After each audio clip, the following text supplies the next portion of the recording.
నమస్తే, welcome to Tejam news. ముందుగా headlines.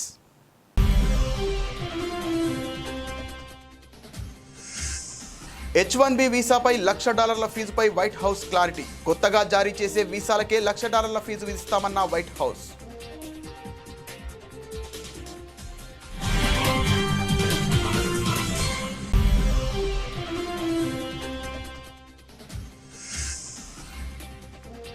H1B visa fee పెంపు. ప్రధానమంత్రి నరేంద్ర మోదీ కీలక వ్యాఖ్యలు. పరాధీనతే మన నిజమైన శత్రువు అన్న ప్రధాని మోదీ.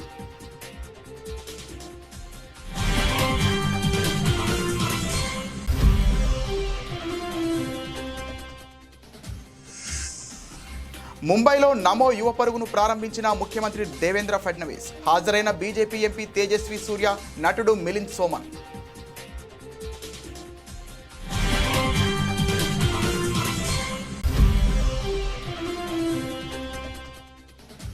H1B వీసాలపై ట్రంప్ సంచలన నిర్ణయంతో అమెరికా ఆవిష్కరణలకు గండి అన్న నీతి ఆయోగ్ మాజీ సీఈఓ. అమెరికా నష్టమే మనకు లాభంగా మారుతుందని స్పష్టం చేసిన అమితాబ్ కాంత్.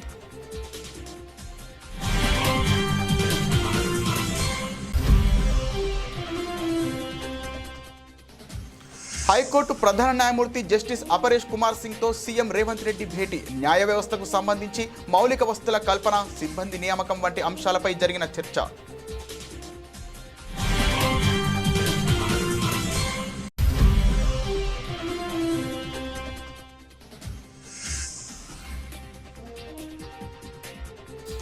జల్ జీవన్ మిషన్ ద్వారా 3 ఏళ్లలో ఇంటింటికి కుళాయిల ద్వారా తాగునీరు అందిస్తాం, స్పష్టం చేసిన ముఖ్యమంత్రి చంద్రబాబు.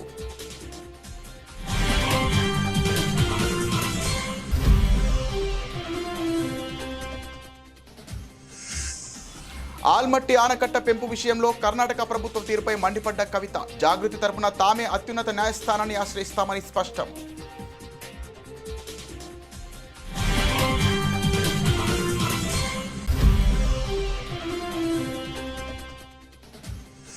రాజకీయ ప్రయోజనాలకు తిరుమల క్షేత్రాన్ని వాడుకోవడం చంద్రబాబుకు, లోకేష్కు అలవాటుగా మారింది. టీటీడీ బోర్డు మాజీ చైర్మన్ భూమన కరుణాకర్ రెడ్డి ఫైర్.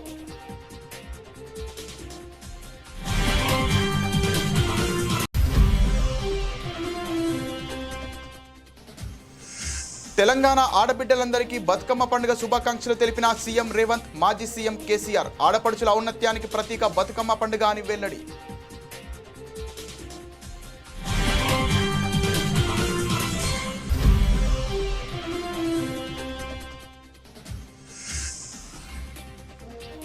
వైఎస్ఆర్సీపీ నేత మాజీ మంత్రి అంబటి రాంబాబు సంచలన వ్యాఖ్యలు. పోలవరాన్ని సర్వనాశనం చేసింది చంద్రబాబే అంటూ విమర్శలు.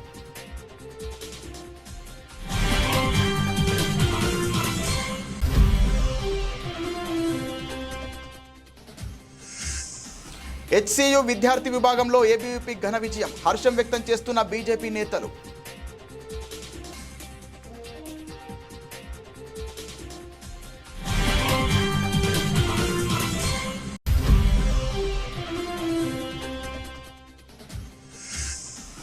మలయాళ సూపర్ స్టార్ మోహన్ లాల్కు దాదాసాహెబ్ ఫాల్కే అవార్డు. 2023 సంవత్సరానికి గాను మోహన్ లాల్కు విశిష్ట పురస్కారం.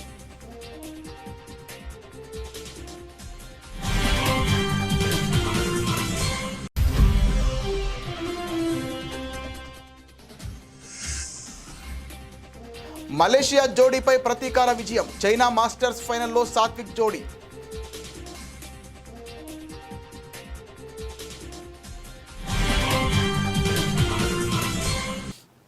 అమెరికా అధ్యక్షుడు డొనాల్డ్ ట్రంప్ H1B వీసా విధానంలో సంచలన మార్పులకు శ్రీకారం చుట్టారు. అమెరికన్లకే ఉద్యోగాలు దక్కాలనే లక్ష్యంతో కొత్తగా జారీ చేసే H1B వీసాలపై భారీగా ఫీజు విధించే కీలక ప్రకటనపై ఆయన సంతకం చేశారు. దీని ప్రకారం కంపెనీలు కొత్తగా విదేశీ ఉద్యోగి కోసం H1B వీసాకు దరఖాస్తు చేస్తే $1,00,000, సుమారు 83 లక్షల ఫీజు చెల్లించాల్సి ఉంటుంది. అయితే ఈ నిర్ణయంపై ఆందోళన వ్యక్తమైన నేపథ్యంలో శనివారం వైట్ హౌస్ ఒక స్పష్టత ఇచ్చింది. ఈ ఫీజు కేవలం కొత్తగా H1B వీసా కోసం దరఖాస్తు చేసుకునే వారికి మాత్రమే వర్తిస్తోందని, ఇప్పటికే వీసా కలిగి ఉన్న వారికి లేదా రెన్యువల్ చేసుకునే వారికి ఇది వర్తించదని ఓ వైట్ హౌస్ అధికారి మీడియాకు తెలిపారు. ఇది ఒక్కసారి మాత్రమే చెల్లించాల్సిన ఫీజని, రాబోయే లాటరీ సైకిల్ నుంచి అమల్లోకి వస్తోందని ఆయన వివరించారు. భారతదేశానికి అసలైన శత్రువు ఇతర దేశాలపై ఆధారపడమేనని ప్రధానమంత్రి నరేంద్ర మోదీ అన్నారు. దేశ బలోపేతానికి, ప్రపంచ గౌరవానికి స్వావలంబన ఒక్కటే మార్గమని ఆయన స్పష్టం చేశారు.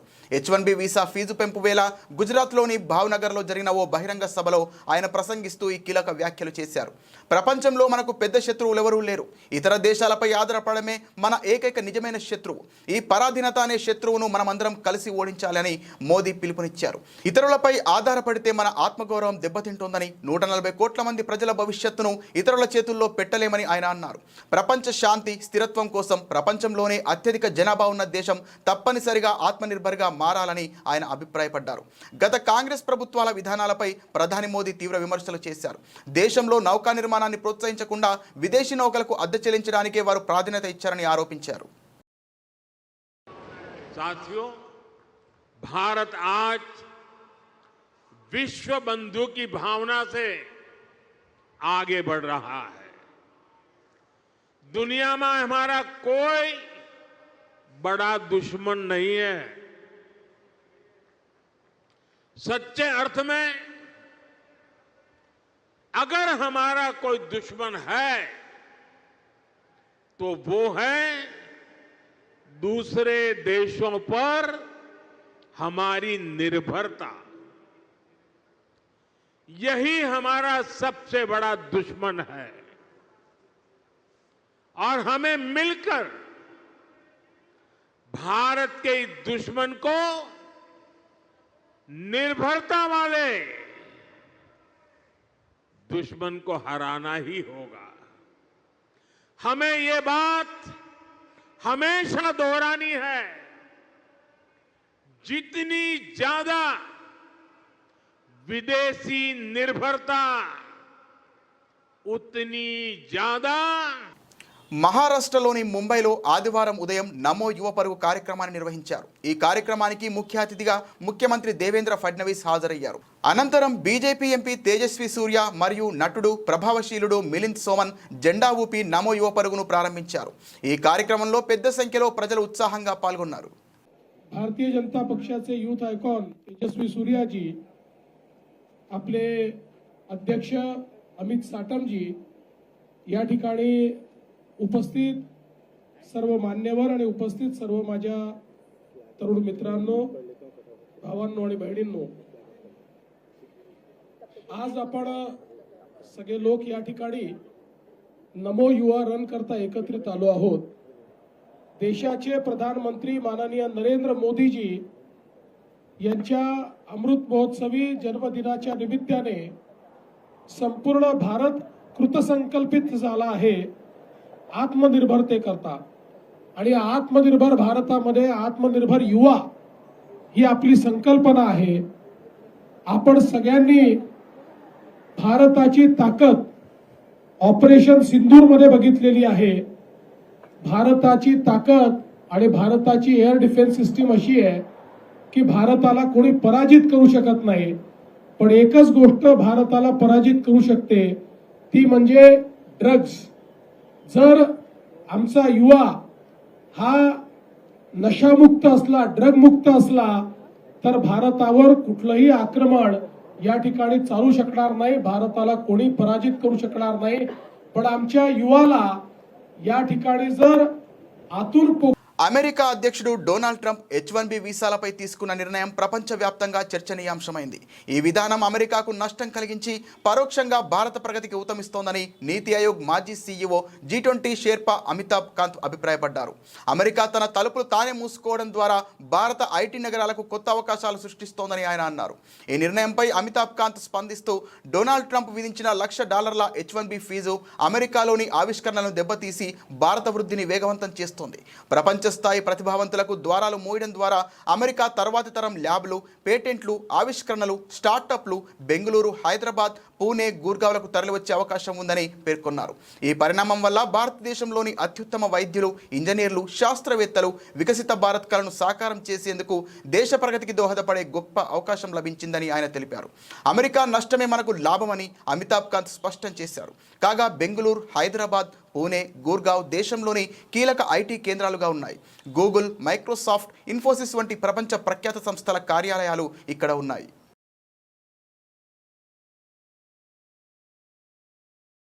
రాష్ట్రంలో కొత్తగా ఏర్పాటైన జిల్లాల్లో అవసరమైన చోట్ల కోర్టు భవనాలు నిర్మించాలని హైకోర్టు ప్రధాన న్యాయమూర్తి జస్టిస్ అపరేష్ కుమార్ సింగ్ ముఖ్యమంత్రి రేవంత్ రెడ్డికి సూచించారు. మర్రి చెన్నారెడ్డి మానవ వనరుల అభివృద్ధి కేంద్రంలో సీజేతో సీఎం రేవంత్ రెడ్డి భేటీ అయ్యారు. ఈ సందర్భంగా రాష్ట్ర న్యాయ వ్యవస్థకు సంబంధించి మౌలిక వస్తువుల కల్పన, సిబ్బంది నియామకం వంటి అంశాలపై చర్చించారు. కొత్త జిల్లాలో కోర్టు భవనాలు నిర్మించాలని, మౌలిక వస్తువులు కల్పించాలని, అవసరమైన సిబ్బంది నియామకాలు చేపట్టాలని సీజే సూచించారు. వీటికి సంబంధించిన ప్రతిపాదనలను సీఎం దృష్టికి తెచ్చారు. దీంతో ఈ ప్రతిపాదనల్ని ఆచరణలోకి తెచ్చేందుకు ప్రభుత్వం సిద్ధంగా ఉందని సీఎం రేవంత్ వివరించారు. ఈ భేటీలో ప్రభుత్వ ప్రధాన కార్యదర్శి కె రామకృష్ణారావు, సీఎంఓ ముఖ్య కార్యదర్శి శేషాద్రి, న్యాయశాఖ కార్యదర్శి Papireddy, justice P Sankoshi, justice Abhinand Kumar Shavili పాల్గొన్నారు. పల్నాడు జీవనాడి వరికెల పుడిశెల ప్రాజెక్టును పూర్తి చేసే బాధ్యతను తీసుకుంటామని సీఎం చంద్రబాబు తెలిపారు. పల్నాడు జిల్లా మాచర్లలో స్వర్ణాంధ్ర స్వచ్ఛాంధ్ర కార్యక్రమంలో పాల్గొన్న సీఎం ప్రజలను ఉద్దేశించి ప్రసంగించారు. జల్ జీవన్ మిషన్ ద్వారా 3 ఏళ్లలో ఇంటింటికి కుళాయిల ద్వారా తాగునీరు అందిస్తామని స్పష్టం చేశారు. ఇక్కడ 2 కార్యక్రమాలు, జేజేఎం జల్ జీవన్ మిషన్, దీని ద్వారా మొత్తం మాచర్ల, గురజాల ప్రతి ఇంటికి నీళ్లు ఇచ్చే బాధ్యత 3 ఏళ్లలో పూర్తి చేసే బాధ్యత నాదని మరొకసారి హామీ ఇస్తున్నా. 2 మాచర్ల టౌన్కి నీళ్లు ఇచ్చే బాధ్యత, ఏదైతే అమృతలో పూర్తిగా నీళ్లు ఇచ్చి మాచర్లని ఎక్కడ కూడా నీళ్ల సమస్య లేకుండా చేసే బాధ్యత ఈ ప్రభుత్వం తీసుకుంటామని చెప్పి నేను మీకు తెలియజేస్తున్నా. ఇది కాకుండా 3వది పల్నాడు జీవనాడి వరికపుడిశెల,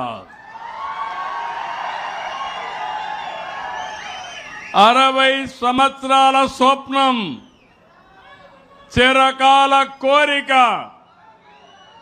6 డికేడ్స్ కోరిక కాబట్టి దాన్ని సఫలీకృతం చేసే బాధ్యత, సాధించే బాధ్యత నాదని మరొక్కసారి మీ అందరికీ హామీ ఇస్తున్నా.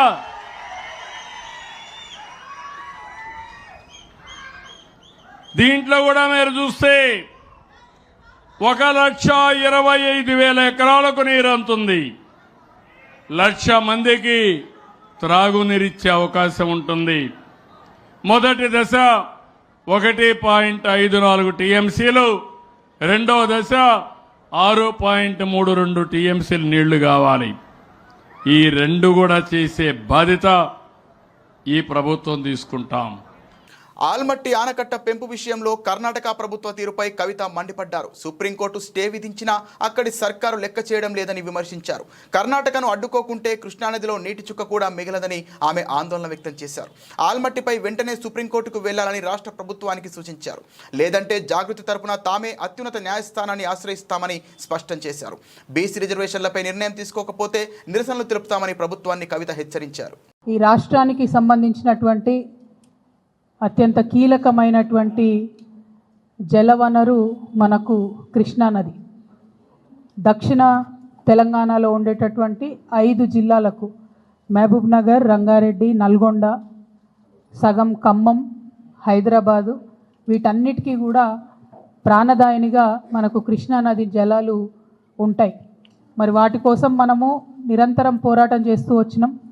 తెలంగాణ ఉద్యమ సందర్భంలో కూడా ప్రధానంగా జల సాధన విషయంలోనే మనము ఉద్యమాన్ని నిర్మించుకోవడం జరిగింది. అది ప్రజలందరికీ తెలిసిన విషయమే. అదేవిధంగా ఉమ్మడి ఆంధ్రప్రదేశ్ ఉన్నటువంటి సందర్భంలో కూడా నదీ జలాల పంపిణీ విషయంలో, ప్రత్యేకించి కృష్ణానది విషయంలో కూడా మరి అనేక సందర్భాల్లో చర్చించి ఫైట్ చేసినటువంటి విషయాన్ని కూడా ప్రజలందరూ గమనించుకోవాలి. మరి ఆనాడు ఉమ్మడి ఆంధ్రప్రదేశ్లో ఉన్నప్పుడే మనకు ఇబ్బంది అవుతుంది కృష్ణానది కర్ణాటకను దాటి రావడం అని చెప్పి పెద్ద ఎత్తున సుప్రీంకోర్టులో కేసేస్తే ఆల్మట్టి డ్యామ్ హైట్ పెరగకుండా ఉమ్మడి ఆంధ్రప్రదేశ్లోనే మనందరికీ కూడా స్టే వచ్చింది. అటువంటి స్టేను ఇప్పుడు కర్ణాటక ఉల్లంఘిస్తూ మరి 1,70,000 ఎకరాలను సేకరించడానికి 70,000 కోట్లను రిలీజ్ చేస్తూ మొన్న కర్ణాటక ప్రభుత్వం నిర్ణయం తీసుకున్నది. ఆ తీసుకున్నటువంటి నిర్ణయం మీద తక్షణమే మహారాష్ట్ర ముఖ్యమంత్రి గారు స్పందించారు. వీళ్ళు ఇట్లా 5 మీటర్లు ఎత్తు పెంచుకుంటే 100 టీఎంసీలు నీళ్లు నిల్వ కృష్ణాలో ఉంచుకుంటే మా మహారాష్ట్రలో 2 జిల్లాలు మునిగిపోతాయి కాబట్టి మేము దీనికి ఒప్పుకోము, మేము సుప్రీంకోర్టుకు పోతామని మహారాష్ట్ర ముఖ్యమంత్రి గారు, భారతీయ జనతా పార్టీ అక్కడ అధికారంలో ఉంది, వాళ్ళు రాజకీయ ప్రయోజనాలకు తిరుమల క్షేత్రాన్ని వాడుకోవడం చంద్రబాబుకు లోకేష్కు ఒక అలవాటుగా మారిందని టీటీడీ బోర్డు మాజీ చైర్మన్ భూమన కరుణాకర్ రెడ్డి మండిపడ్డారు. వెంకటేశ్వర స్వామి సాక్షిగా అబద్ధాలు, విష ప్రచారాలు చేయడం వారిద్దరికీ అలవాటే అన్నారు. పరకామణిలో చోరీ విషయంలోనూ లోకేష్ పచ్చి అబద్ధాలు ఆడుతున్నారు. రాష్ట్రంలో ఆలీబాబా అరడజన్ దొంగల రాజ్యాన్ని నడుపుతూ వైఎస్ఆర్సీపీ పైన, మా పార్టీ నాయకులపైన తప్పుడు ఆరోపణలు చేస్తున్నారని తీవ్రంగా ఖండించారు. టీటీడీ చైర్మన్ బీఆర్ నాయుడుకు ప్రోద్బలంతో ఒక ఇంజనీర్ తన మీద పోలీసులకు ఫిర్యాదు చేశారు. శంకు చక్రాలు ధరించిన విష్ణుమూర్తి విగ్రహం అపరిశుభ్రమైన ఘటనా స్థలిలో ఉండడం చూసి ఇది అపచారమని భావించానన్నారు. ఇది ఎలా హైందవ ద్రోహమో బీఆర్ నాయుడు చెప్పాలని డిమాండ్ చేశారు. తన ఆవేదనను వ్యక్తం చేస్తున్న సమయంలో అక్కడే పత్రికా విలేకరులు సైతం ఉన్నారని తెలిపారు. టీటీడీ పాలక మండలి అధ్యక్షుడు బీఆర్ నాయుడు, ఆయన భుజకీర్తులైనటువంటి ఓ 3-4 పాలక మండలి సభ్యుల యొక్క ఒత్తిడి మేరకు ఆ ఫిర్యాదు పోలీసు వాళ్ళు ఆ సంబంధిత ఇంజనీర్తో చేయించినట్టుగా అర్థమవుతుంది. ఈరోజు పోలీసు అధికారులు నన్ను పిలిచి దాదాపు ఒక 31 ప్రశ్నలు వేయటం జరిగింది. కానీ ఈ సందర్భంగా నేను పోలీసు అధికారులు నా పట్ల చాలా గౌరవంతో వ్యవహరించడమే కాకుండా ఏమాత్రం కూడా అనుచితంగా వాళ్ళు వ్యవహరించకుండా చాలా హుందాగా మా మధ్యన ఆ ప్రశ్న సమాధానాల కార్యక్రమం సాగింది. ఈ ఇంజనీరే నేరుగా పోయి వీళ్ళ బలవంతం మీద, చైర్మన్ బీఆర్ నాయుడు గారి బలవంతం మీద కంప్లైంట్ ఇచ్చినారు. మొదటి తప్పు అది. అక్కడ ఫిర్యాదులో అది శనీశ్వర విగ్రహం అని చెప్పటం ఆయన చేసినటువంటి రెండో తప్పు. మూడవ తప్పు, అది 20 సంవత్సరాలుగా ఆ విగ్రహం, శనీశ్వర విగ్రహం అలా ఉంది అని చెప్పటం మరింత తప్పు.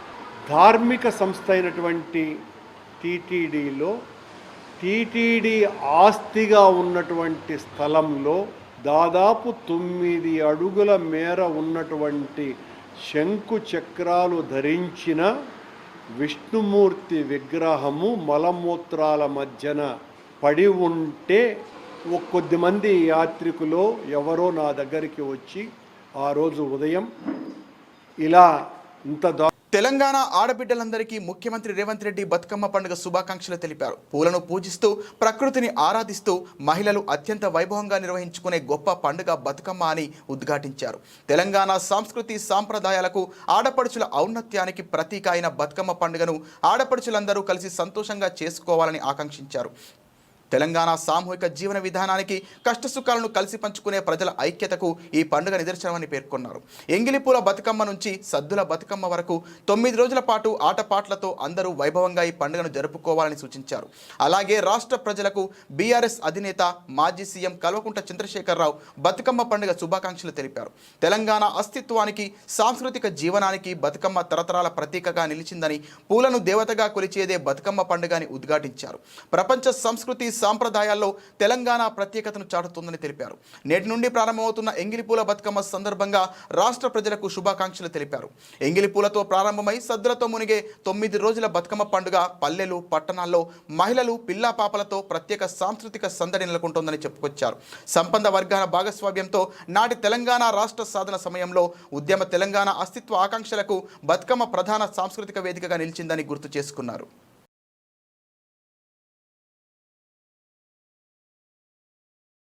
సాగునీటి ప్రాజెక్టులపై చంద్రబాబు పచ్చి అబద్ధాలు చెప్పారంటూ వైఎస్ఆర్సీపీ నేత మాజీ మంత్రి అంబటి రాంబాబు మండిపడ్డారు. నదుల అనుసంధానంపై కూడా అసత్యాలే మాట్లాడారంటూ దుయ్యబట్టారు. శనివారం ఆయన తాడేపల్లిలోని వైఎస్ఆర్సీపీ కేంద్ర కార్యాలయంలో మీడియా సమావేశంలో మాట్లాడుతూ ఎన్నికలకు ముందు స్థాపనలు చేయడం, తర్వాత మర్చిపోవడం చంద్రబాబుకు అలవాటంటూ చురకలంటించారు. పోలవరాన్ని సర్వనాశనం చేసింది చంద్రబాబే. తన పచ్చి అబద్ధాల కోసం చనిపోయిన వాజ్పేయిని కూడా వాడుకున్నారు. చంద్రబాబు శిలాఫలకాలు వేసిన చోట దివంగత మహానేత వైఎస్ఆర్ మొక్కలు కూడా నాటారు.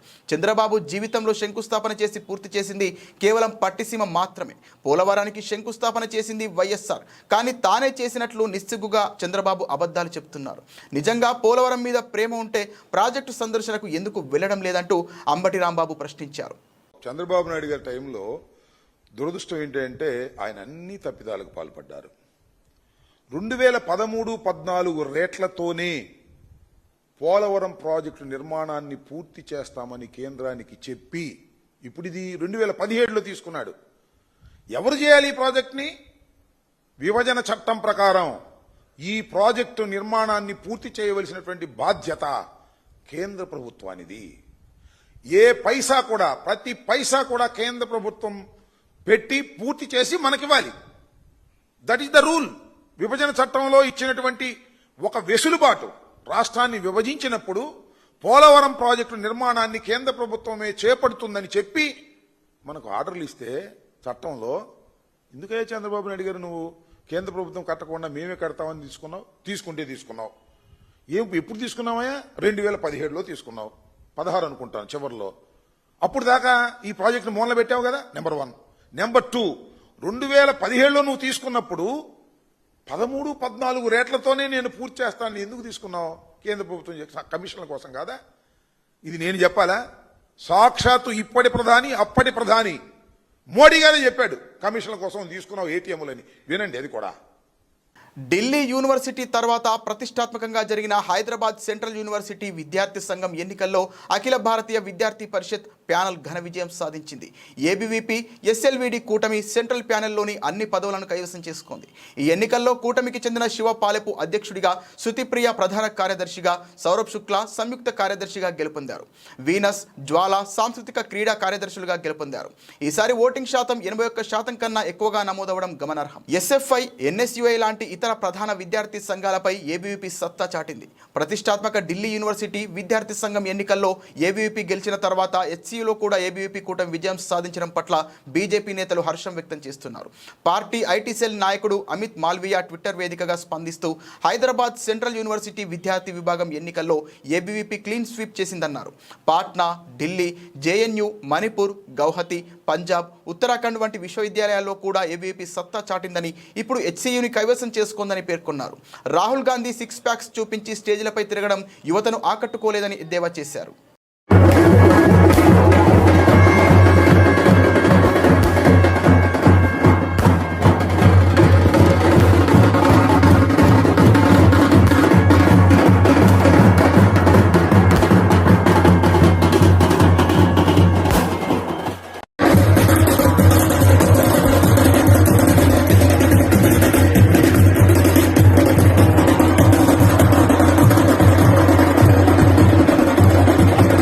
మలయాళ చిత్ర పరిశ్రమకు చెందిన దిగ్గజ నటుడు సూపర్ స్టార్ మోహన్ లాల్ను భారత సినీ రంగంలో అత్యంత విశిష్ట దాదాసాహెబ్ ఫాల్కే పురస్కారం వరించింది.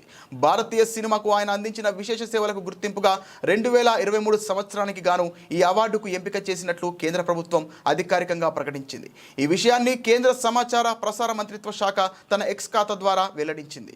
మోహన్ లాల్ అత్యద్భుతమైన సినీ ప్రయాణం ఎన్నో తరాలకు స్ఫూర్తిదాయకం. నటుడిగా, దర్శకుడిగా, నిర్మాతగా భారతీయ సినిమాకు ఆయన చేసిన సేవలు అజరామరం. తన అసమాన ప్రతిభ, వైవిధ్యంతో భారత సినీ చరిత్రలో ఒక సువర్ణాధ్యాయాన్ని నెలకొల్పారు. ఈ సందర్భంగా ప్రధానమంత్రి నరేంద్ర మోదీ మోహన్ లాల్కు ప్రత్యేకంగా అభినందనలు తెలియజేశారు. మోహన్ లాల్ ప్రతిభకు, వైవిధ్యానికి నిలువటద్దాం. దశాబ్దాలుగా మలయాళ సినిమాకు ఆయన వెలుగు దివిటిలా నిలిచారు. కేవలం మలయాళంలోనే కాకుండా తెలుగు, తమిళ, కన్నడ, హిందీ భాషల్లో కూడా ఆయన ప్రదర్శించిన నటన అద్భుతమని ప్రధాని కొనియాడారు. ఆయన విజయాలు భవిష్యత్ తరాలకు స్ఫూర్తినిస్తూనే ఉంటాయని ఆకాంక్షించారు. 4 దశాబ్దాలకు పైగా సాగిన తన సినీ ప్రస్థానంలో మోహన్ లాల్ 400కు పైగా చిత్రాల్లో నటించి ప్రేక్షకులను మెప్పించారు. గతంలో ఆయనను భారత ప్రభుత్వం 2001లో పద్మశ్రీ, 2019లో పద్మభూషణ్ పురస్కారాలతో సత్కరించింది. సెప్టెంబర్ 23న జరగనున్న 71వ జాతీయ చలనచిత్ర అవార్డుల ప్రధానోత్సవంలో మోహన్ లాల్ ఈ పురస్కారాన్ని అందుకోనున్నారు.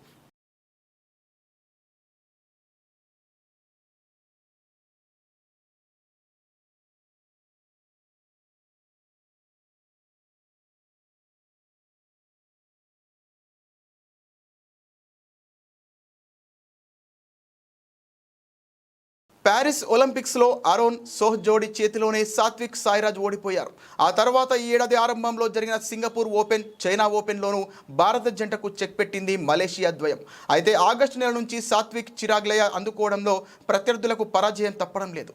ఈ సీజన్లో 7 టోర్నమెంట్లలో సెమీఫైనల్ చేరిన ఈ జోడీ 2 దఫాలు ఫైనల్ ఆడింది. ఈ సీజన్లో చెలరేగిపోతున్న సాత్విక్ సాయిరాజ్, చిరాగ్ శెట్టి ద్వయం చైనా మాస్టర్స్ ఫైనల్లో అడుగుపెట్టింది. శనివారం జరిగిన సెమీఫైనల్లో ఆరోన్ చియా, సోహ్ వూయి ఇక్ జంటను ఓడించి టైటిల్ వేటకు సిద్ధమైంది. ఆద్యంతం దూకుడుగా ఆడిన సాత్విక్ చిరాగ్ 41 నిమిషాల్లోనే మ్యాచ్ ముగించారు. 2 సెట్లలోనూ ప్రత్యర్థిని వణికిస్తూ 21-17, 21-14తో గెలుపొందారు. ఈ మధ్య వరల్డ్ ఛాంపియన్షిప్ క్వార్టర్స్లో ఆరోన్ సోహ్లను మట్టి కరిపించారు సాత్విక్ చిరాగ్. ఫైనల్లో వరల్డ్ నెంబర్ 1 కింబోన్ సియోసుంగ్ జేతో భారత డబుల్ స్టార్లు తలపడనున్నారు. ఇటీవలే మలేషియా ఓపెన్లో ద్వయం చేతిలో చిరాగ్ జంట వరుస సెట్లలో ఓడిపోయింది. మరి ఈసారి ఎవరు పైచేయి సాధిస్తారో చూడాలి.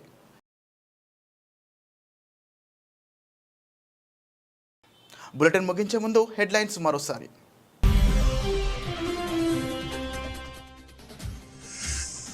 H1B వీసాపై $1,00,000 ఫీజుపై వైట్ హౌస్ క్లారిటీ. కొత్తగా జారీ చేసే వీసాలకే $1,00,000 ఫీజు విధిస్తామన్న వైట్ హౌస్.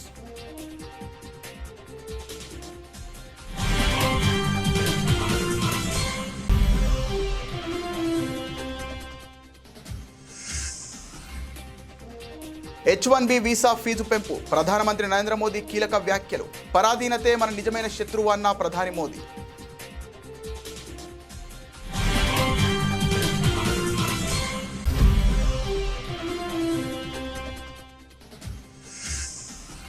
ముంబైలో నమో యువ పరుగును ప్రారంభించిన ముఖ్యమంత్రి దేవేంద్ర ఫడ్నవీస్. హాజరైన బీజేపీ ఎంపీ తేజస్వి సూర్య, నటుడు మిలింద్ సోమన్.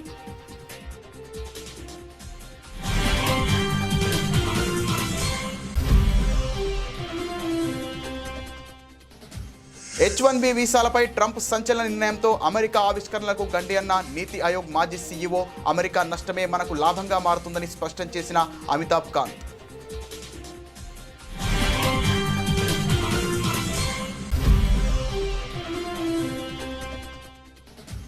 హైకోర్టు ప్రధాన న్యాయమూర్తి జస్టిస్ అపరేష్ కుమార్ సింగ్తో సీఎం రేవంత్ రెడ్డి భేటీ. న్యాయ వ్యవస్థకు సంబంధించి మౌలిక వస్తువుల కల్పన, సిబ్బంది నియామకం వంటి అంశాలపై జరిగిన చర్చ.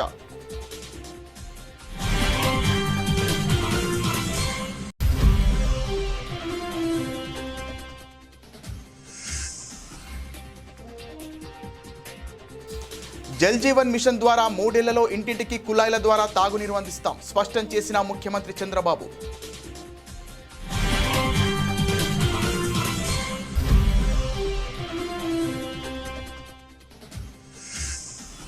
ఆల్మట్టి ఆనకట్ట పెంపు విషయంలో కర్ణాటక ప్రభుత్వ తీరుపై మండిపడ్డ కవిత. జాగృతి తరపున తామే అత్యున్నత న్యాయస్థానాన్ని ఆశ్రయిస్తామని స్పష్టం.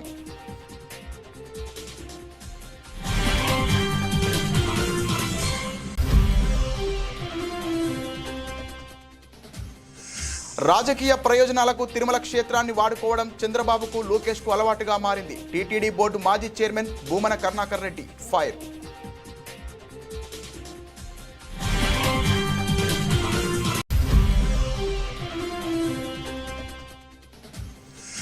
తెలంగాణ ఆడబిడ్డలందరికీ బతుకమ్మ పండుగ శుభాకాంక్షలు తెలిపిన సీఎం రేవంత్, మాజీ సీఎం కేసీఆర్. ఆడపడుచుల ఔన్నత్యానికి ప్రతీక బతుకమ్మ పండుగ అని వెల్లడి.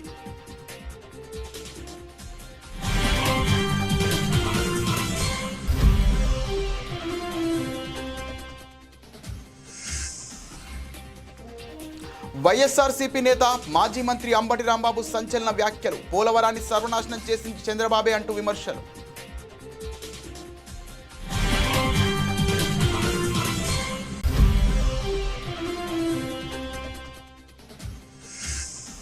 హెచ్సియు విద్యార్థి విభాగంలో ఏబీవీపీ ఘన విజయం. హర్షం వ్యక్తం చేస్తున్న బీజేపీ నేతలు.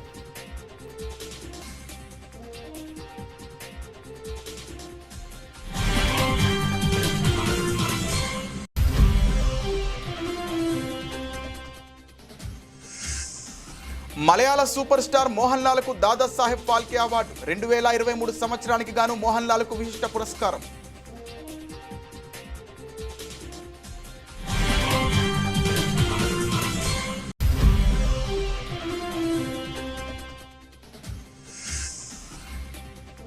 మలేషియా జోడీపై ప్రతీకార విజయం. చైనా మాస్టర్స్ ఫైనల్లో సాత్విక్ జోడీ.